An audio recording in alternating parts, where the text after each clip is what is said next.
एक खूबसूरत सफेद लोमड़ी जंगल में भोजन तलाश रही होती है। तभी उसे 1000 साल पुराना जादुई मशरूम मिलता है, लेकिन जैसे ही वह उसे छूने जाती है, जमीन फाड़कर एक बहुत ही खतरनाक और विशाल ड्रैगन बाहर आ जाता है। वह बेचारी लोमड़ी डरकर अपनी जान बचाने के लिए भागती है। ड्रैगन उसे अपनी जादुई काली शक्तियों से बांध देता है। जब ड्रैगन उसे निगलने ही वाला होता है, तभी वहां पास में खेती कर रहा एक सीधा साधा लड़का आ जाता है। वह लड़का एक ही झटके में उस विशाल ड्रैगन की पूंछ पकड़ता है और उसे अंतरिक्ष में फेंक देता है। इतना ही नहीं, लड़का हवा में अपनी जादुई उंगलियां चलाता है और आसमान से ऐसी बिजली गिराता है कि उस खतरनाक ड्रैगन का नामो निशान मिट जाता है। लोमड़ी हैरान रह जाती है कि एक मामूली किसान के पास इतनी विनाशकारी शक्ति कैसे हो सकती है।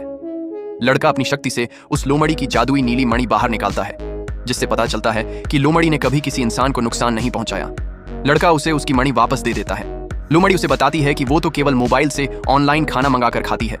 जब लड़का अपना पुराना नोकिया 5310 फोन निकालता है, तो लोमड़ी कहती है कि साहब, इस डब्बे फोन से खाना ऑर्डर नहीं होगा, इसके लिए स्मार्टफोन चाहिए। लड़के को समझ आता है कि वह दुनिया से बहुत पीछे रह गया है, इसीलिए वह गुरु की समाधि पर प्रणाम करके शहर के लिए निकल पड़ता है। रास्ते में उस पर कुछ नकाबपोश हत्यारे हमला करते हैं, लेकिन एक बूढ़े महात्मा अपनी जादुई शक्तियों से पत्तों का चक्रवात बनाकर उन सबको ढेर कर देते हैं।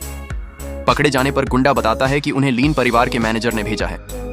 दरअसल बचपन में उस लड़के का रिश्ता लीन परिवार की अमीर लड़की से तय हुआ था। जब लड़का उनके घर पहुंचता है, तो लड़की की घमंडी मां उसे गरीब समझकर शादी तोड़ने के लिए 30 लाख रुपए देती है।